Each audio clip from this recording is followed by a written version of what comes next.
안녕하세요. 우리는 살아가면서 종종 나는 왜 늘 상처받을까? 라는 질문을 던지게 됩니다. 반복되는 아픔의 고리, 마치 끝없이 이어지는 미로처럼 느껴지는 이 상황에서 우리는 과연 벗어날 수 있을까요? 오늘은 그 깊은 의문에 대한 답을 함께 찾아보고자 합니다.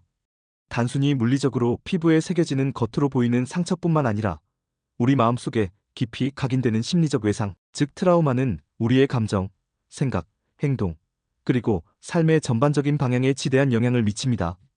예기치 않은 불행, 소중한 것을 잃어버린 상실감, 깊은 좌절감, 그리고 때로는 사소하게 여겨질 수 있는 일상 속의 실망감까지도 모두 트라우마의 원인이 될 수 있습니다. 이러한 트라우마는 우리를 여러 형태로 괴롭힙니다. 특정 상황이나 과거의 고통스러운 사건이 반복적으로 떠오르는 플래시백 현상, 혹은 그와 관련된 장소나 사람, 심지어 특정 감정 자체를 피하려는 회피 행동, 그리고 사소한 자극에도 과도하게 민감하게 반응하여 불안감이나 분노를 느끼는 과각성 상태 등으로 나타나 우리를 고통스럽게 합니다. 마치 벗어날 수 없는 늪처럼 우리를 끌어당기는 반복되는 상처의 고리에서 벗어나기 위해 우리는 어떤 구체적인 노력을 기울여야 할까요? 함께 그 방법을 자세히 살펴보겠습니다. 첫 번째로 강조하고 싶은 것은 트라우마 골든 타임을 최대한 활용하는 것입니다. 물리적인 상처든 정신적인 상처든 초기에 올바른 대처를 하는 것이 그 이후의 회복 과정에 결정적인 영향을 미칩니다.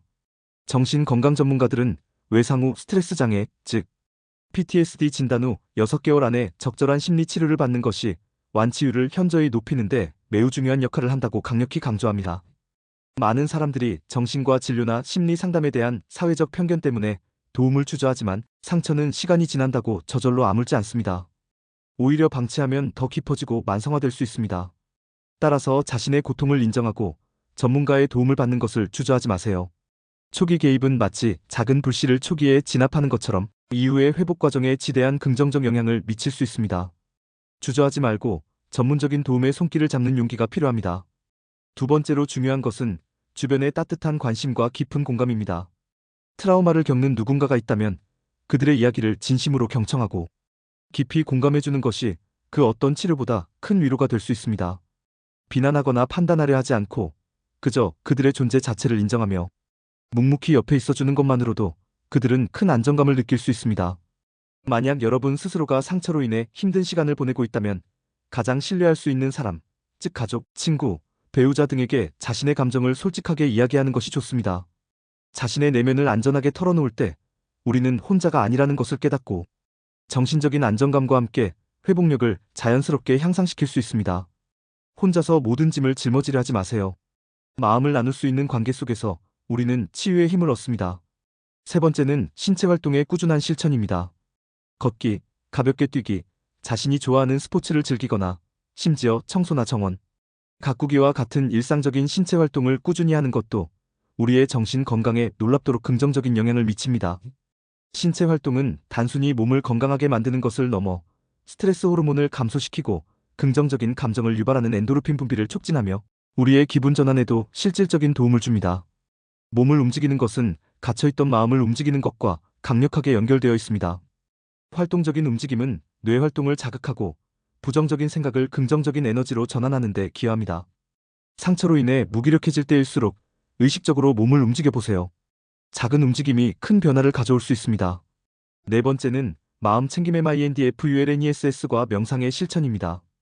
명상은 스트레스에 대항하는 우리 심신의 면역력을 강화하고 불균형해진 자율신경계를 조절하여 심신의 깊은 이완을 돕는 매우 강력한 도구입니다. 복잡한 외부의 자극에 반응하기보다 자신의 마음에 집중하며 자신이 무엇을 두려워하고 왜 특정 상황이나 감정을 피하는지 그 이유를 찾아가는 것이 명상의 핵심입니다. 외부로 향하던 주의를 내면으로 돌려 자신의 감정, 생각, 신체적 감각을 판단 없이 있는 그대로 관찰하는 연습은 반복되는 상처의 패턴을 인식하고 그 고리에서 벗어나는 데 실질적인 도움을 줄 것입니다. 꾸준한 명상 연습은 감정의 파도에 휩쓸리지 않고 평온함을 유지하는 법을 가르쳐줍니다. 이는 정신적 안정과 자기 통제력을 높이는 데 기여합니다. 다섯 번째는 이야기 치료의 놀라운 힘입니다. 심리적 상처를 입은 뇌는 치유를 위한 이야기라는 보상을 필요로 합니다. 우리를 짓누르는 불안함, 답답함, 과거에 대한 아쉬움, 그리고 죄책감 같은 복합적인 감정들을 자신의 언어로 이야기로 풀어낼 때 우리는 그 감정들로부터 한 발짝 떨어져 객관적으로 바라볼 수 있게 되고 결국 자유로워질 수 있습니다. 자신의 경험과 감정을 말이나 글로 표현하고 정리하는 과정 자체가 깊은 치유의 과정이 됩니다.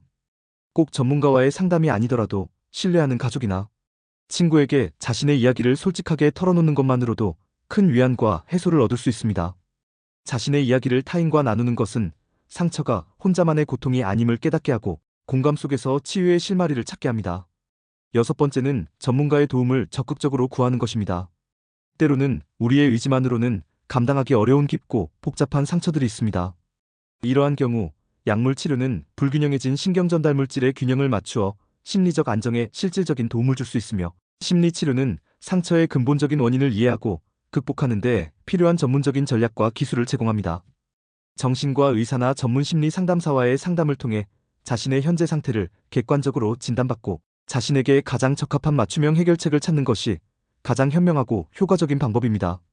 전문가의 도움을 받는 것은 결코 나약함의 증거가 아니라 자신을 진정으로 사랑하고 적극적으로 치유하려는 매우 용기 있고 현명한 행동입니다. 더 이상 혼자 힘들어하지 말고 전문적인 지원을 받는 것에 대해 열린 마음을 가지세요. 이것이 회복으로 가는 가장 빠른 길 중 하나입니다. 일곱 번째는 과거의 기억을 직면하고 처리하는 용기입니다. 힘들었던 기억들을 회피하기보다는 의식적으로 떠올리고 그때 느꼈던 생각과 감정들을 인지하며 말이나 글로 풀어내는 것이 매우 중요합니다. 고통스러운 기억을 억압하거나 외면하기보다는 그 기억과 관련된 감정을 충분히 느끼고 표현하는 과정을 통해 우리는 비로소 그 기억에 대한 통제력을 되찾을 수 있습니다. 이 과정은 매우 고통스럽고 힘들 수 있지만 상처의 본질을 이해하고 그로부터 진정으로 벗어나기 위한 필수적이고 불가피한 단계입니다. 이 과정에서 느껴지는 감정들을 회피하지 않고 마주할 때 우리는 상처를 넘어설 수 있는 내적 힘을 기르게 됩니다. 기억은 지워지지 않지만 그 기억이 우리에게 미치는 영향력은 충분히 조절할 수 있습니다. 여덟 번째는 건강한 관계 회복에 대한 노력입니다. 학대나 배신으로 인해 깊이 손상된 관계를 회복하는 유일한 그리고 가장 중요한 방법은 바로 인내심과 공감을 바탕으로 피해자를 진심으로 존중하는 것입니다. 만약 자신이 과거에 누군가에게 상처를 준 가해자였다면 피해자에게 다시는 똑같은 상처를 주지 않을 것이라는 확고한 의지와 행동으로 신뢰를 쌓는 것이 중요합니다. 그리고 만약 자신이 피해자였다면 자신을 진정으로 존중하고 이해해주는 사람들과의 건강한 관계를 통해 상처를 치유하고 회복하는 데 필요한 든든한 지지 기반을 마련해야 합니다. 관계는 때때로 우리에게 깊은 상처를 주기도 하지만 역설적으로 치유의 가장 강력하고 소중한 원천이 될 수도 있습니다. 건강한 관계 속에서 우리는 사랑과 지지를 경험하며 상처를 넘어설 힘을 얻게 됩니다. 상처를 회피하려는 대신 용기 있게 직면하고 자신의 감정을 억누르기보다는 건강하고 적절한 방식으로 표현하는 것이 중요합니다. 많은 사람들이 상처받았다는 사실을 숨기려 하거나 아무렇지 않은 척 연기하지만 이러한 태도는 오히려 상처를 마음속 더 깊은 곳으로 밀어넣어 만성적인 고통을 야기할 수 있습니다. 우리는 자신의 감정을 있는 그대로 인정하고 받아들일 때 비로소 진정한 치유의 문을 열 수 있습니다. 심리적 외상을 극복하는 과정은 단순히 고통에서 벗어나는 것을 넘어 우리 자신을 더 깊이 이해하고 내면의 힘을 발견하며 궁극적으로 더 성숙하고 단단한 사람으로 성장하는 소중한 발판이 될 수 있습니다. 이 과정을 통해 우리는 더 강인하고 유연한 마음을 가질 수 있게 됩니다. 마음의 상처는 언제든 예고 없이 다시 찾아올 수 있으므로 일상생활에서 슬픔, 죄책감, 분노와 같은 부정적인 감정들이 다시 몰려올 때 자신의 마음을 지키고 트라우마로부터 자유로워지는 기술과 지혜를 꾸준히 익히는 것이 중요합니다. 이는 단 한 번의 노력으로 끝나는 일회성 과정이 아니라 우리가 평생에 걸쳐 지속해야 할 소중한 자기 돌봄의 여정입니다. 반복되는 아픔의 고리를 끊어내고 더 단단하고 풍요로우며 행복한 삶을 향해 나아가는 여러분의 용기와 끊임없는 노력을 진심으로 응원합니다. 이 길이 결코 쉽지 않겠지만 여러분은 혼자가 아님을 기억하세요. 감사합니다.